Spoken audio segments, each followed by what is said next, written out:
अस्सलाम वालेकुम, कैसे हैं आप सब दोस्त? अच्छा जी, मेरा नाम सुहेल है और आप देख रहे हैं मेरा यूट्यूब चैनल। अच्छा, कल हमने एक वीडियो बनाई थी इस्लामी यूनिवर्सिटी के बारे में, जो एक स्कैंडल चल रहा है मंशियात का, और मुबीना तौर पर जो नाज़ेबा वीडियोज़ हैं उसके बारे में। और हमने बड़ी डिटेल में सारी चीज़ें डिस्कस की थी कि वहाँ पर वो लोग कैसे पकड़े गए, कौन कौन इसमें इन्वॉल्व है, ये कैसे वहाँ पे ऑपरेट करते थे वो, और उनका बयान क्या आया, पुलिस ने क्या कार्रवाई की, हुकूमत का क्या मौक़िफ़ आया, यूनिवर्सिटी का क्या मौक़िफ़ आया, ये सारी चीज़ें हमने ना इन डिटेल डिस्कस की थी। अच्छा, आज कुछ मज़ीद फर्दर चीज़ें हुई हैं जो कि आपके सामने रखना बहुत ज़रूरी था। तो उसमें सबसे पहले तो जी वीसी साहब गए हुए थे 1 हफ़्ते से लाहौर अपनी एक्सटेंशन के लिए, कि जो कि आज वापस आए हैं, और खुदा की करनी ऐसी हुई कि उनको एक्सटेंशन नहीं मिली, और इसी वाक़ये की वजह से नहीं मिली। तो शायद मिल भी जाती, क्योंकि ये बड़े ख़ास बंदे हैं, जिन लोगों की भी हैं जिन्होंने एक्सटेंशन देनी थी, लेकिन इनको इस वाक़ये की वजह से एक्सटेंशन नहीं मिली। अच्छा जी, अब हंगामी तौर पर आकर वीसी साहब ने, चाहे उसको कह लें कि उन्होंने अपनी फ्रस्ट्रेशन निकाली, गुस्सा निकाला, और एक प्रेस कॉन्फ्रेंस बुला ली। और वहाँ पे जितने भी मीडिया पर्सन्स बुलाए थे, उसमें मैक्सिमम नंबर जो था वो ना, वो पेड थे ऑलरेडी, के जो यूनिवर्सिटी के हक में लिखते हैं पहले से, या ज़ाहिर है वो यूनिवर्सिटी उनको पे करती है,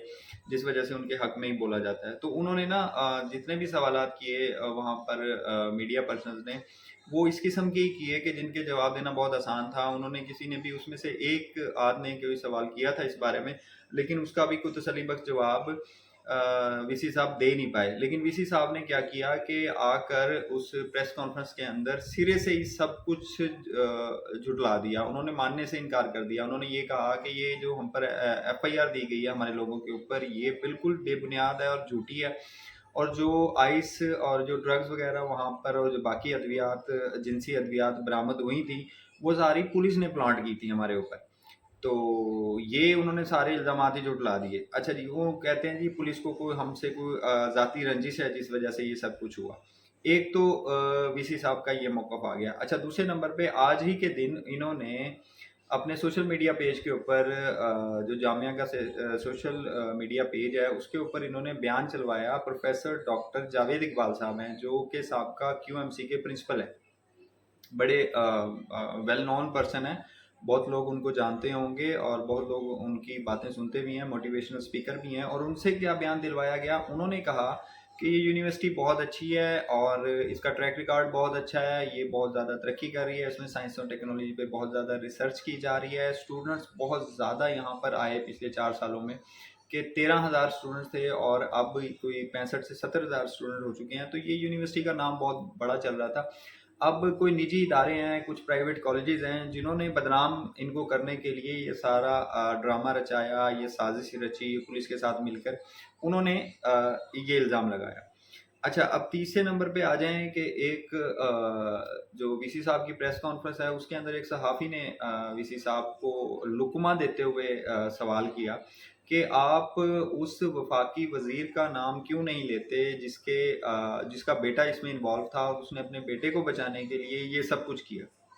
अच्छा जी, अब ये 3 क्वेश्चन हो गए कि एक वफाकी वज़ीर को भी बीच में डाल दिया गया, पुलिस को भी बीच में डाल दिया गया, प्राइवेट कॉलेजेस को भी बीच में डाल दिया गया। अब ये सारे इल्ज़ामात इकट्ठे कर दिए गए। अब इसमें से सच्चा क्या है, झूठ क्या है, ये वीसी साहब खुद बता सकते हैं कि उन्होंने ठहरना किस बात पे। मतलब उनके जो लोग पकड़े गए हैं, चीफ सिक्योरिटी ऑफिसर पकड़ा गया है, या जो फाइनेंस डायरेक्टर पकड़ा गया है, जिसको ये ख़ास तौर पर फाइनेंस डायरेक्टर को रहीम यार खान से अपने साथ लेके आए थे सिर्फ करप्शन के लिए, क्योंकि वो बड़ा एक्सपर्ट है बंदा इन कामों में। तो ये जो पकड़े गए थे, इन पे जो इल्ज़ामात लगे थे, इनसे जो चीज़ें बरामद हुई थी, इन्होंने जो बयान दिए हैं, वीडियो बयान दे दिए हैं, ये सब कुछ अपने प्रोफेसर्स के खुद नाम ले दिए हैं।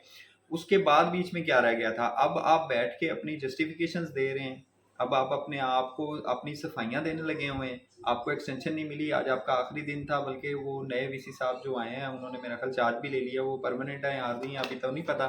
तो प्रोफेसर डॉक्टर नवीद अहमद साहब हैं जिन्होंने चार्ज लिए। अच्छा, ये बैठे अब सिर्फ जस्टिफिकेशंस दे रहे हैं, मतलब कि इनके बारे में तो ये आज एचईसी के जो चेयरमैन हैं, उनका भी बयान सामने आया। वो कैमा कमेटी की मीटिंग से निकल के आ रहे थे,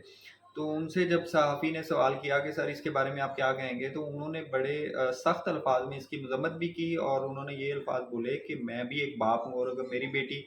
जिस इंस्टीट्यूट में पढ़ती हो और वहाँ पे ये सब कुछ हो, तो मेरे दिल पे क्या गुजरेगी वो मैं जानता हूँ। انہوں نے یہ کہا کہ لیٹ سیٹ دا ایگزامپل، اور ان لوگوں کو چوک میں لٹکا دینا چاہیے اگر یہ چیزیں صحیح ثابت ہوتی ہیں اور یہ سب کچھ سچ ہوا۔ تو وی سی صاحب نے اب قائمہ کمیٹی میں پیش بھی ہونا ہے بدھ والے دن، اور دیکھیں اب پیش ہوتے کہ نہیں ہوتے۔ لاسٹ ٹائم بلایا تھا، پیش نہیں ہوئے، اور ان کے خلاف سفارش بھی کی تھی قائمہ کمیٹی کے چیئرمین نے کہ ان کے اریسٹ وارنٹ جاری کیے جائیں۔ اچھا، میں بات کر رہا تھا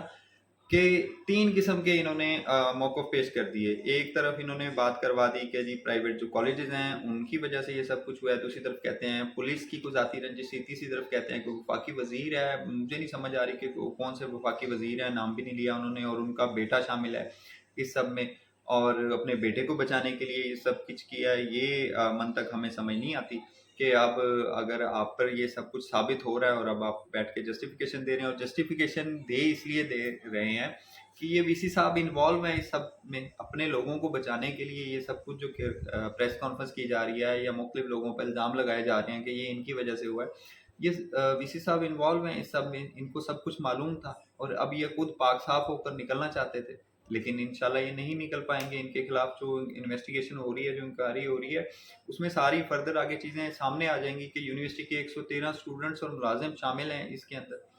کہ جتنا بھی وہاں پہ کچھ ہو رہا ہے۔ اور اس کے ساتھ ساتھ سابقہ ایک چیف سیکورٹی آفیسر ہیں اسلامی یونیورسٹی کے، ان کا بھی بیان سامنے آیا، اور انہوں نے یہ برملا کہا ہے کہ میں نے بہت بار جا کے یہ شکایات کی تھیں، لیکن میری کوئی سنوائی نہیں کی گئی، مجھے بالکل اگنور کر دیا جاتا تھا ان چیزوں کو۔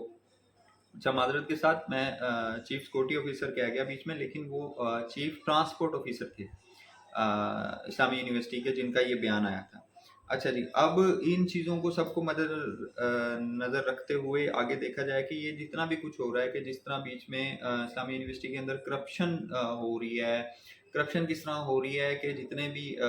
13,000 اسٹوڈنٹ تھے تو 4 سالوں میں 70,000 اسٹوڈنٹ کر دیے گئے، ایک سیمسٹر کی 12,000 فیس تھی تو اب وہ 50,000 تک چلی گئی ہے، بے دریغ جرمانے لگائے جاتے ہیں، اسٹوڈنٹس کو بھیڑ بکریوں کی طرح یونیورسٹی میں وہاں پر اکوموڈیٹ کیا جا رہا ہے۔ مطلب کہنے کا یہ ہے کہ جس جگہ پہ رہنے کی 13,000 لوگوں کی گنجائش ہے، وہاں پہ 70,000 لوگ اگر ڈال دیے جائیں گے تو وہاں پہ پڑھائی کا معیار کیا رہ جائے گا، اسٹوڈنٹس کے لیے کمفرٹ زون کیا رہ جائے گا وہاں پر۔ اور اب سامنے آنا چیزیں شروع ہوئی ہیں، جیسا کہ بہت سارے اسٹوڈنٹس آ کے بتا رہے ہیں، میسیجز کر رہے ہیں کہ جی یہ جو سب کچھ سامنے آیا ہے بالکل سچ ہے، کیونکہ وہ اندر ہاسٹلز میں جو رہتے ہیں، بچیاں رہتے ہیں، بچے رہتے ہیں، وہ سب کچھ بتا رہے ہیں کہ یہ جو وارڈن والی بات ہے کہ وہ ایمبولینس میں بھیجتی تھی بچیاں، جب رات کو بیمار ان کی طبیعت اچانک خراب ہوتی تھی، اور اکثر رات کو ہی ہوتی تھی، وہ ایمبولینس میں، یونیورسٹی کی ایمبولینس میں جاتی تھی، وہ ان لوگوں نے دیکھا ہے، وہ عینی شاہد ہیں، وہ جھوٹ کیوں بولیں گے اسٹوڈنٹس؟ اور جو بچے ہیں، اسٹوڈنٹس ہیں، وہ بھی یہ بتاتے ہیں کہ یہ سب کچھ منشیات کا جو دھندا چل رہا ہے بے دریغ چل رہا ہے، انہوں نے دیکھا ہے اپنے سامنے، اپنے دوستوں کو پیتے ہوئے دیکھا ہے، بیچتے ہوئے دیکھا ہے، تو وہ یہ ساری چیزیں سامنے ہیں۔ اور یہ جو کرپشن کا بازار یہاں پر گرم کیا گیا ہے کہ اتنے زیادہ اربوں روپے کی کرپشن یہ کر چکے ہیں، وی سی صاحب ان کے انڈر ہو چکی ہے، اور اوپر سے نیچے تک تمام عملے میں یہ چیزیں تقسیم بھی کی جاتی تھی۔ اور اب اتنے یہ لوگ ہیں کہ یونیورسٹی کے کسی بھی ایک بندے نے بھی آ کر یہ نہیں کہا کہ یار اگر یہ الزامات سچ ہیں تو واقعی ان لوگوں کو سزا ہونی چاہیے، اگر یہ الزامات جھوٹے ہیں تو جنہوں نے یہ لگائے ہیں ان پہ انویسٹیگیشن ہونی چاہیے۔ تو ان کو یہ چاہیے تھا کہ جس جس پہ الزامات لگے ہیں ان کو فوری طور پر ان کی سیٹ سے ہٹا دینا چاہیے تھا، کہ جب تک وہ سچ ثابت نہ ہو جائیں، سچے ثابت نہ ہو جائیں۔ اگر وہ سچے ثابت ہوتے ہیں تو واپس اپنی سیٹ پہ آ جائیں، اگر وہ جھوٹے ہیں تو پھر ان کو سزا ملنی چاہیے۔ کسی ایک بندے نے بھی کہ آ کے نہیں، صرف ڈیفینڈ کرنے لگے ہوئے ہیں اپنے لوگوں کو کہ یہ جی پروفیسر صاحب بھی بہت اچھے ہیں، یہ میجر صاحب بھی بہت اچھے ہیں، میجر صاحب نے تو اعترافی بیان دے دیا۔ مطلب آپ لوگوں کو تھوڑا سا خیال رکھنا چاہیے تھا کہ یار کوئی تو ایسا ہوتا نا کہ جو سچ کو سچ اور جھوٹ کو جھوٹ کہہ سکے، حق کی بات کر سکتے، لیکن کسی نے نہیں کی۔ خیر، یہ ان کا اور ان لوگوں کا معاملہ ہے کہ جو بھی جیسے بھی کریں، اور اس کو فردر انویسٹیگیشن اس کی جاری ہے، اور اس کو دیکھیں گے لے کر کہ کیسے یہ چیزیں ہوئیں، کون کون اس میں انوالو تھا۔ اس کو جیسے ہی مزید انفارمیشن آتی ہے تو انشاءاللہ آپ کے ساتھ مزید انفارمیشن بھی شیئر کریں گے۔ تب تک اجازت دیجیے، اور چینل کو لازمی سبسکرائب کیجیے گا، بیل کے آئیکن کو دبائیے گا۔ تب تک اللہ حافظ۔